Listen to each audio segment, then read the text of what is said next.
J'en viens un petit peu aux accords d'Oslo, je partageais pas mal ce qui s'est dit, j'ai essayé de ne pas répéter.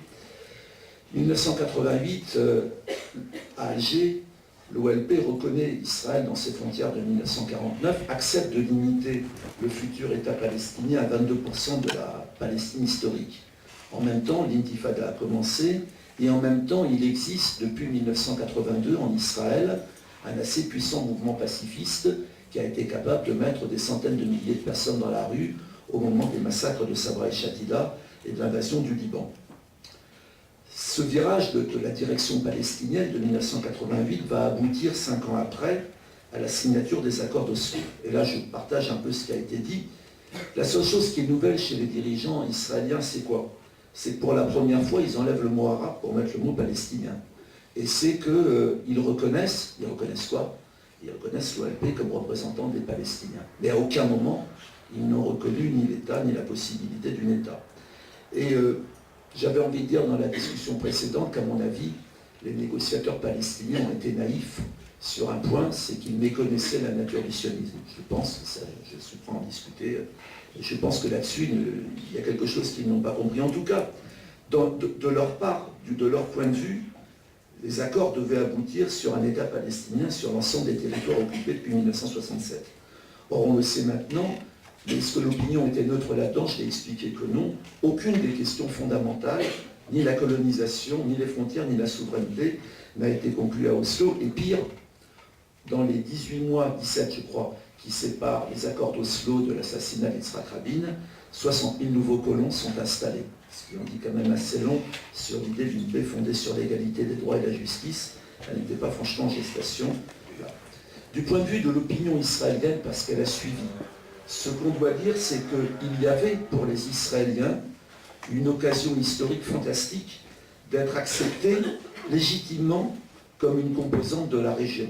De légitimer en fait ce qui était quelque part non légitimable et qui était 1948.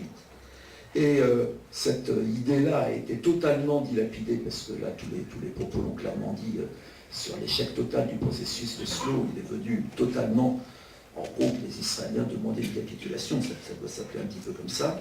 Et en tout cas, du coup, les Israéliens sont revenus à leur point de départ, et leur point de départ aujourd'hui, c'est forcer les Palestiniens et la communauté internationale à accepter et à reconnaître les faits accomplis de 1948 et de 1967. Le consensus dans la société israélienne, il est là. À part la petite minorité dont je parlerai tout à l'heure, qui combat le colonialisme et le sionisme, la grande majorité de l'opinion n'imagine pas une paix qui soit fondée sur l'égalité des droits et l'égale dignité entre les deux peuples.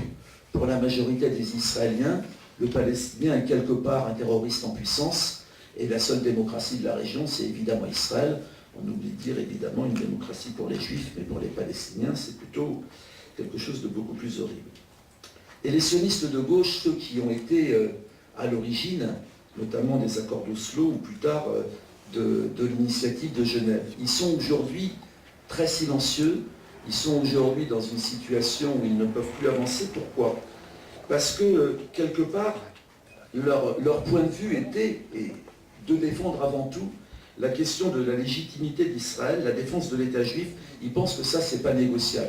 J'avais entendu un débat entre l'écrivain israélien Daniel Grossman et un universitaire palestinien, et Grossman, il disait, nous sommes ici, c'est notre pays, ce n'est pas discutable, ça. Par contre, on voit bien qu'il y a un problème, il va falloir négocier pour résoudre le problème. La condescendance avec laquelle les sionistes de gauche se sont toujours adressés aux Palestiniens a toujours été celle-là. Un sens de supériorité absolument incroyable, et en tout cas pas une négociation sur la base d'une égalité. Et donc même pour eux, les intrus, ça reste aujourd'hui les Palestiniens. À Oslo, le premier point qui a été négocié avait été la sécurité de l'occupant. Aujourd'hui, on peut dire, est-ce qu'il y a une différence profonde à l'intérieur de la politique israélienne, à l'intérieur de l'opinion publique, puisque pratiquement tout le monde dans cette société se reconnaît comme sioniste, entre sionistes de droite et sionistes de gauche. Les sionistes de droite n'ont jamais changé le point de vue de Jabotinsky. C'est toujours le transfert, ou c'est ce qui était le slogan de Ariel Sharon quand il a gagné les élections, acheter la guerre de 48, ce qui veut dire à peu près la même chose. Mais voilà, les sionistes de gauche, il n'y a qu'à voir Ehud Barak participer à tous les gouvernements les uns à la suite des autres, si tant est qu'ils soient de gauche, un peu comme Guy Mollet autrefois. Et voilà, on a envie de dire que le sionisme a gommé les différences idéologiques et qu'il a aussi produit dans l'opinion publique israélienne une espèce d'insensibilité totale face aux humiliations, face à la souffrance de l'autre. Pour les Israéliens, les victimes ont été, sont et seront toujours les Juifs. Et d'ailleurs, c'est une anecdote qu'Avraham Burg raconte dans son livre « Vaincre Hitler ». Le deuxième pays négationniste du génocide arménien après la Turquie, c'est Israël. Et pourquoi? Parce que le seul génocide dont ça va être plus parler, c'est bien sûr le génocide juif. Sur la question du rapport de l'opinion publique israélienne aux colons, pendant très longtemps, la majorité de l'opinion publique était hostile aux colons. C'est quelque chose qui est en train de changer. Pendant très longtemps, elle est considérée quelque part comme des fanatiques religieux. Mais quand on interrogeait en détail les Israéliens sur la question des colonies, on voyait que vous voulez rendre les colonies... Ah, on garde Jérusalem. Alors Jérusalem, il faut savoir, ça je pense que tout le monde le sait ici, que la Jérusalem-Est d'aujourd'hui n'a strictement rien à voir avec le territoire de Jérusalem-Est de 1967. C'est un territoire qui représente 4% de la Cisjordanie, qui s'étend de Ramallah à Bethléem, et qui coupe en deux la Cisjordanie et rend totalement impossible la création d'un État palestinien. Mais l'opinion publique non seulement ne veut pas rendre Jérusalem dans sa totalité, mais quand on les interroge, ils ne veulent pas rendre Ma'ale Adumim, qui est devenue une gigantesque colonie de 40 000 personnes à 15 km, fondée d'ailleurs par des antisémites américains qui les ont financés, à 15 km de Jérusalem. Ils ne veulent pas rendre les blocs de colonies, ils ne veulent pas rendre Ariel, ils ne veulent pas rendre la vallée du Jourdain. Donc quelque part, on a l'impression que sur les colonies, l'hostilité aux colons finalement ne veut rien dire, parce que quand on regarde ce qui resterait d'un État palestinien, c'est quelques confettis. Et on a l'impression aussi que la paix qui est désirée par tout le monde en Israël, c'est laissez-nous en paix.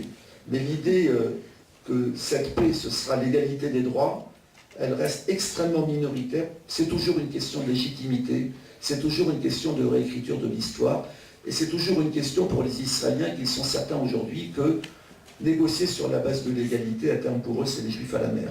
Et quelque part, tous les slogans qui étaient Arafat est un nouvel Hitler, c'est les Palestiniens, quelque part, sont ceux qui poursuivent aujourd'hui l'œuvre des nazis. Alors j'en viens pour terminer justement sur ces propos qui font consensus aujourd'hui dans la société israélienne, qui ont été ceux des Moubarak. Nous n'avons pas de partenaire pour la paix. Ben oui, le sionisme a été quelque part au départ une théorie de la séparation, une théorie de l'impossibilité du vivre ensemble, une théorie que tout le monde est les Juifs et qu'ils ne peuvent vivre par eux-mêmes, que par eux-mêmes, c'est même pas la peine de lutter contre l'antisémitisme.